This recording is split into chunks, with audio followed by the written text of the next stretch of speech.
Okay. So it's evaluate. I mean, the point I'm never tired of making is evaluation is just so important. Yeah. Because you need to know not only what works, but why it works and why it doesn't work. Yeah. You know, because that is crucial. I mean, it's not only important because you can do it right next time, but for example, as part of an advocacy case for funding, you can demonstrate that what you're doing works and people are enjoying it or learning from it, and it's satisfying the organisation's goals. Then the organisation that is supporting that is more likely to continue to support it. No, I mean, absolutely. No, it does. It does. I mean, it seems like central, and more it seems central. Yeah. Okay. I suppose just to finish up, I'm sort of what I'd be thinking of is like the future of interpretation. So, I mean, I suppose. I mean, do you think? You know, you've said already you're sort of a wee bit away from it, but you know, you're still visiting places. Yeah. You're still you're still maybe seeing places that you think are good, you think are bad. I mean, do you think the role of the interpreter is changing, or do you think it's... I think it can change. I think there is potential for it to change. I've just started a really interesting four-year research project funded by the EU that is based in battlefield sites of eastern France, Bosnia, Guernica in Spain, Dresden, Germany, and Cyprus. And it's looking at conflict and the role of heritage used as partly as a weapon of war, but partly as a means of conflict resolution. And I can give you a website, address to the website there. It's only just started. But you can imagine there, you know, this is being done as a piece of academic research to look at the role of heritage in conflict. But one of the outputs of that could well be the use of interpreters to try and not only convey those results, but convey them in such a way to those local communities, Right. so that they have a better understanding of the other. Right. I mean, when I did the hot interpretation stuff, we applied it in South Africa. I was involved tangentially with someone down there who they set up an exhibition, a centre, District 6 in Cape Town, and that was about reconciliation. And some of the ideas that we had were about using interpretation as part of that reconciliation process. I'm doing some work, I've got another project at the moment, completely different, which is looking at ticks, zoonotic diseases. Right. Okay, I know, yeah. People who go to often, you know, forests and woodlands and so on, there's been an increase in the incidence of Lyme disease in this country. So there's now maybe 2,000 to 3,000 cases a year. So I'm involved in a project which is looking at people's understanding of Lyme disease, how you can raise their levels of awareness for precautionary behaviour without at the same time scaring the living daylights out of them. Okay. Now that's an economic issue as much as a health issue at the end of the day, because, you know, part of the motivation for this is, you know, there are places in the UK where there are a lot of these ticks, New Forest, Exmoor, Lake District, even London, Richmond Park in London, and in Scotland as well.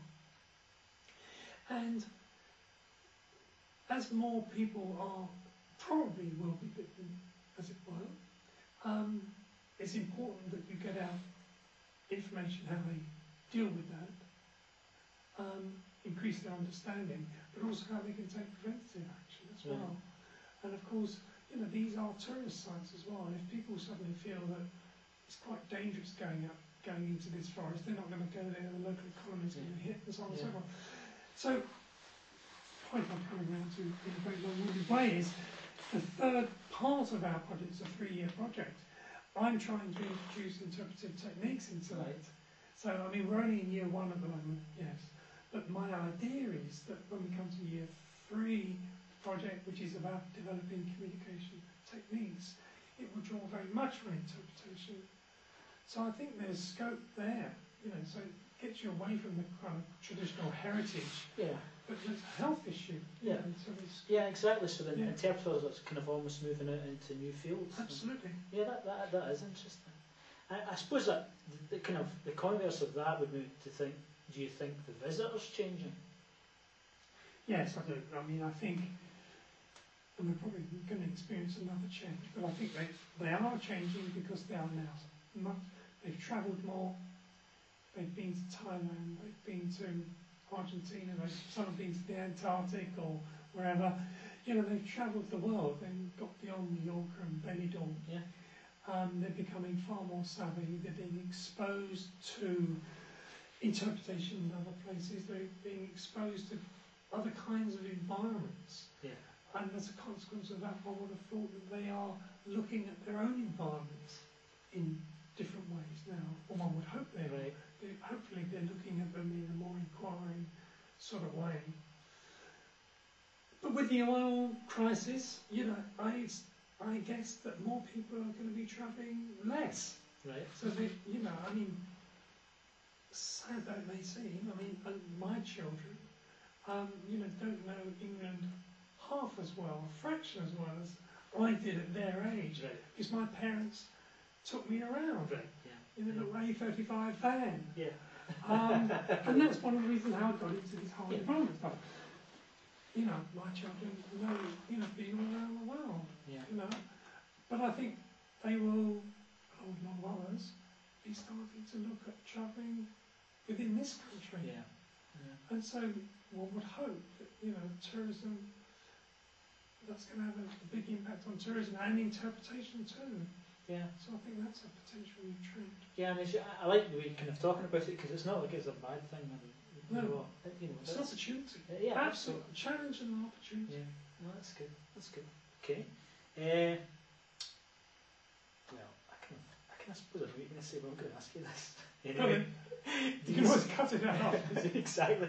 Do you see a role for more research and interpretation? Ah, you should have started there. Absolutely. Yeah, I mean, I think it's one of the things that I've really regretted for the area, that there's not enough research. There needs to be more research, more good quality research, more theoretically driven research, research coming out of disciplines, whether it's psychology, obviously, but also, you know, sociology, anthropology, geography. I mean, they've all got something, you know, really powerful tools to offer. And I think it can do nothing but good for the profession of interpretation, because I think you're going to end up with far more sophisticated interpreters. Yeah. People who can look at the world in more sophisticated, challenging, different, exciting, stimulating ways. Right. Yeah. No, I'm kind of glad. You started talking about it, and I'm kind of glad as we move towards the end Right. that you're talking about Yes. it again, because it is important. You know, that whole academic element of it seems sort of like essential, and that's what that academic element's got to Yeah. offer. And I think, just to add, evaluation is different from research. Right. I think that's an important message. Evaluating is something, you know, about what's out there at the moment, perhaps, or maybe you're planning to do. But I think research is asking different kinds of questions, you know, far more far-reaching in a way, opening up new territory, new ideas. So I think that's kind of... Right. Okay. No, yeah. That's a good. That's I mean, it's a kind of good an point to interesting make. thing for dissertations in a way, because some can be evaluation, but some can be more, I was going to say mainstream research, but more kind of theoretically driven research. Yeah. Yeah. Well, that's good. Okay. I suppose just to finish with, do you think interpretation has a future? Absolutely. Yeah. I think we don't have a future if we don't have interpretation. That's nice. We'll just stop there, right there, will Okay. we? That's Because good. you've got to Yeah. get everyone on board. Yes. Yeah, absolutely. So they're not going to get anything too big. Yeah, no, and they're not going to get it from Wikipedia. No, and absolutely not. No. So, no, I think that's a really good point to make. That was good. Good. Thanks very Okay. much. And you know, Get my plane. yeah, exactly. You've just done an exam board, and then you come into a room, and then you're asked all these sort of questions out of the blue. So, thanks very much. Pleasure. Thank you. Great pleasure. Okay. That's great. Thanks.